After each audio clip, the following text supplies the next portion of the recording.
anahtar klimaya su veriyor. O büyük anahtar da hava veriyor.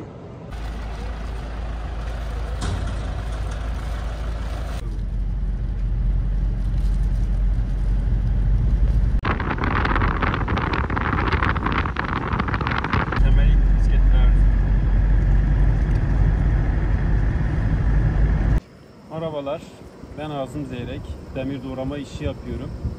Biliyorsunuz bölgemiz son yılların en sıcak mevsimini yaşıyoruz. Ve yaşanan pahalılıklardan dolayı biz kendi klimamızı kendimiz yaptık.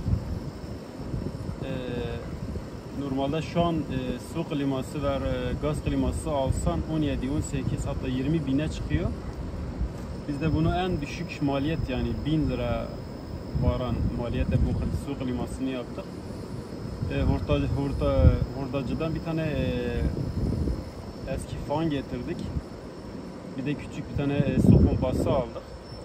Ve arabanın arkasında gördüğünüz gibi bir tane kabin de yaptık. Su peteği yaptık. Ve şu an Allah'a şükür soğuk hava içeri giriyor devamlı. Bu yüzden biz de serin hava alıyoruz.